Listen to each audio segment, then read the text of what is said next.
In anticipation for Legends ZA, I decided to watch the X and Y anime, and I wanted to discuss why I think the XYZ arc is so different and popular, and briefly touch on how it expanded upon the games. So let me know what you think of the X and Y anime, and let's get into it. I think the biggest reason why the X and Y anime is so beloved is because of Ash's maturity in this series, as not only is he a lot more calm and collected in battle, but he's also finally not as selfish, as previously everyone who traveled with him had been blinded to do whatever he wants to do, have to console and accommodate him. Whereas this season Ash is genuinely interested in helping other trainers like Sawyer and Alan, and lets his companions have a greater role and flourish through their own aspirations. And lessening the amount of screen time for Ash's battles didn't necessarily mean less for Ash. It instead meant his battles and trainings felt more impactful and purposeful, although perhaps the lack of training also contributed to his team being less strong, as despite the hype surrounding Ash winning the Kalos League, I really don't think this was his best or most deserving team, due to how vulnerable he was to Fairy and Ice, with Noivern, Haluncha and Gudra all being weak to it. And Ash still made some foolish mistakes in the league, like not recalling his Talonflame against Sawyer's Cloyster, or Noivern against Alan's Weavile. He was also reckless to challenge Wulfric after failing to bond with Greninja, but he did learn from that experience, as Greninja and Ash recommit to lending their strength to each other and start from zero again, which was very reminiscent of Karina and Lucaria's recommitment after failing their Mega Evolution, where they had become overconfident in their bond, and because they fought so similar to each other, had stopped listening to each other. Also realizes that he has been overthinking and that there is no point dwelling on failure, as during that time you can try something else, which is actually the advice he gave to Serena, who was brooding over her contest championship loss, where Ash told Serena that he knew exactly how she felt, yet a few episodes later he lashes out at Serena for saying the exact same thing. But after Serena's comments and moving around a little bit to rid himself of that frustration, Ash is able to respond and defeat Wulfric in an emphatic fashion. He was also able to recover after losing to Violet in the first gym battle, as Ash tells Pikachu to stick his tail in the ice to prevent him slipping, and then uses Electro Ball to wake itself up from the sleep powder that was apparently inspired from Clement's failed invention. Ash also made other great reactionary judgments, like ditching the dancing battle style during Karina's gym battle, as he realized that copying someone's technique isn't necessarily going to be successful. Instead, he needs to develop his own style. He also countered Sawyer by using Electro Ball after Cloyster caught Pikachu by the tail, or the even crazier strategy of flicking pieces of wood into the air and lodging them into Aegislash's shield to prevent it switching modes. And Pikachu and Greninja really did carry against Sawyer and especially Alan, with Pikachu defeating his Tyranitar, toying with that Metagross, and even being able to get off a couple hits against that Charizard. Outside of battle, I don't think Pikachu has really had that much development since the originals, where it felt like Pikachu and Ash were sharing the spotlight, whereas Greninja received so much development outside of battle, and really stole the show for X and Y, receiving by far the most screen time, which was fair enough because it was Ash's most reliable and utilized Pokemon. While Haluncha was only really good in bursts, for example when it had that one crazy sequence against Weavile, when it karate blocked its attacks and threw it to the ground for the flying press.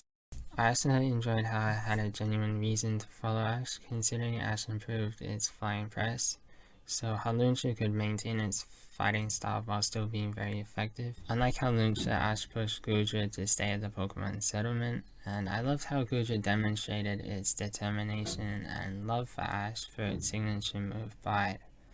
But at the same time, much like Haluncha, Talonflame, and Noivern, it would mostly break even or worse against opposing Pokemon, as I was surprised that it wasn't able to finish off Alan's Bishop. So I think the team suffered from being too undertrained or underprepared, aside from Pikachu and Greninja of course. Regardless of their performance, this is still one of Ash's coolest teams due to each Pokemon having such good backstories, especially Greninja, who not only selected Ash as his trainer, but was also the selected hero for the ninjas. And the transformation is awesome with the Whirlpool and how it further immerses Ash in the battles as he takes damage, as well as seeing and doing the same as Greninja. Given that connection between Ash and Greninja, it did feel a bit unnatural that Alan won, especially since Charizard had already taken a lot of damage from Pikachu. So I can understand why people find this an unsatisfying ending, especially since there isn't much time to digest or reflect on Ash's loss, as they immediately move onto the Team Flare plot. That made the result of the championship feel unimportant, but maybe that in itself showed Ash's maturity, that he didn't brood over the loss or even worry about himself. Instead, he just got up and faced his next challenge. Even so, I do agree with the consensus that the league was rushed, as it wasn't the usual event that it has been in the past. There weren't even that many trainers attending that Ash had met during his journey, like Sanpei for example. The battles were good, but even there were traces of it being rushed with how many ties there were. But that's enough about the league. Let's move on to the Team Flare climax and how the anime expanded upon the games, which is an important aspect of the anime in my opinion. The anime provided a much more comprehensive and interesting arc surrounding Mega Evolution and Zygarde. As Wulfric and Karina used Mega Evolution in their gym battles, that made Wulfric genuinely imposing, while Karina's Lucario demonstrated how Mega Evolved Pokemon can lose control and stop listening to their trainer. And obviously there was also the bond phenomenon between Ash and Greninja, showing that Mega Evolution is possible with Pokemon that don't have Mega Stones, although it's unclear whether this is only possible with this special Shuriken Greninja, or if there are other Pokemon capable of this. The anime also expanded upon some of the side characters, as Malva actually helps to stop Lysander, telling him that the world's future is bright with trainers like Ash and Alan, instead of the games where she permits Lysander's actions and then later disbands Team Flare, while still being very bitter towards the player. Sycamore also helps take down Lysander, as he helps Marin and tries to get closer to Lumio's tower to be able to talk some sense to Lysander instead of just apologizing to you in the games.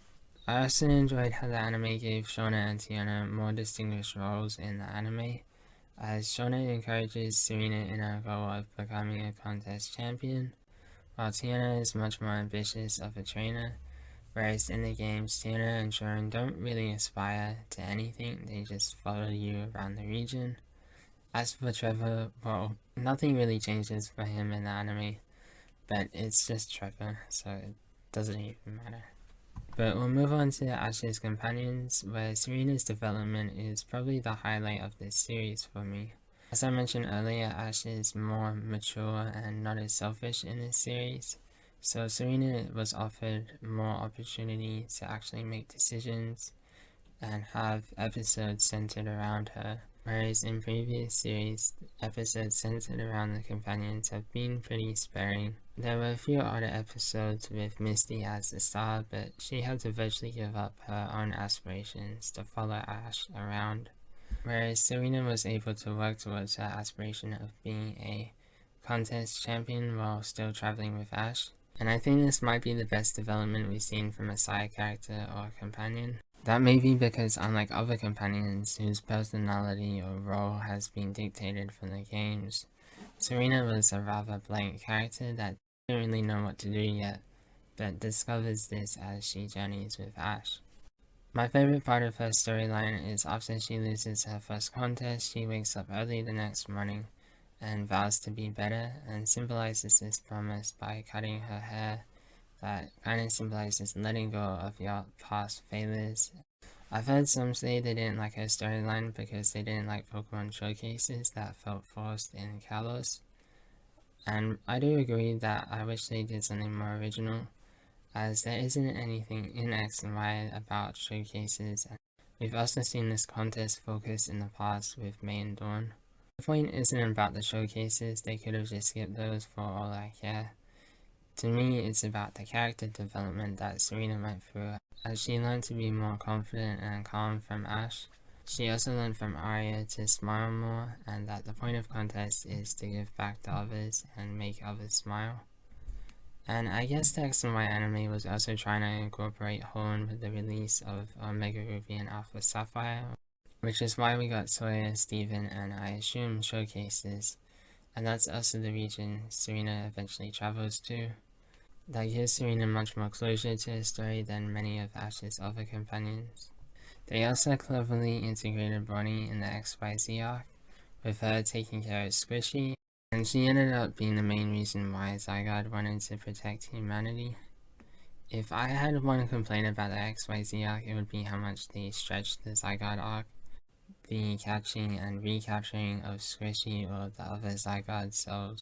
But I guess it did allow Bonnie to grow in her determination and resolve to protect Squishy, and it is more interesting than capturing and recapturing Pikachu by Team Rocket. Clement may appear to have the least amount of story, but he actually has quite a lot of development.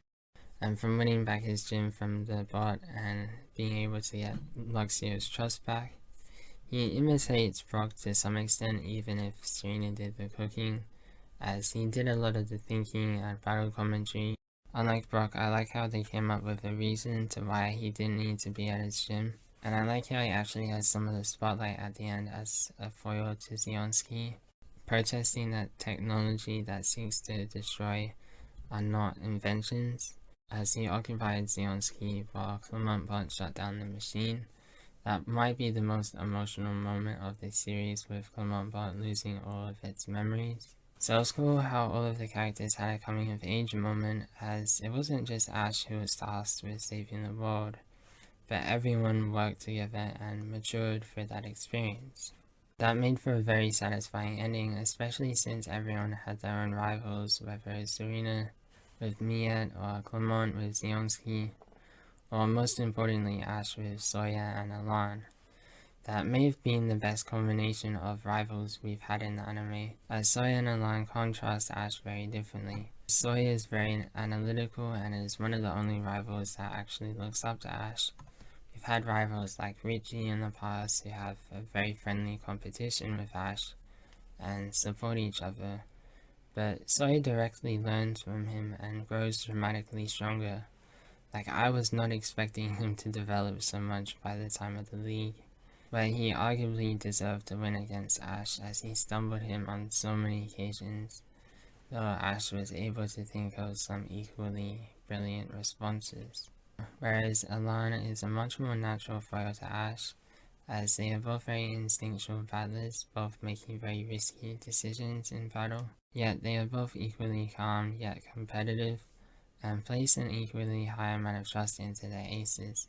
And due to the mutual respect they have for each other, Ash was able to reason with Alana, as he learned from Serena to say that this isn't the Ash he grew to know. That helped Alan snap out of his anxiety. The climax was amazing with how Alan coldly ignored and betrayed Ash as he was tasered and made to hover over Lumiose Tower. Ash challenges Lysander not only in battle but also in words, saying that he will never quit till it's over. My Pokemon strength and my strength come from believing in each other and caring for each other. And Lysander is lost for words, so Ash just says, "And if you don't understand that, then I'll show you." Which he doesn't really, as Lysander was winning until Malva arrived, as Malva abandoned Team Rocket, who I honestly thought was great in this series, especially in the climax. What to do with Team Rocket has been a long-running question for this series, and early on I was impressed that they weren't in every episode, but that was only short-lived. By the time we got to XYZ, they weren't as annoying, as Jessie would just participate in the contest and even accept the result instead of disrupting the episode. And I always found Team Rocket more watchable when there is another evil team, as they get offended that the other evil team is taking their job.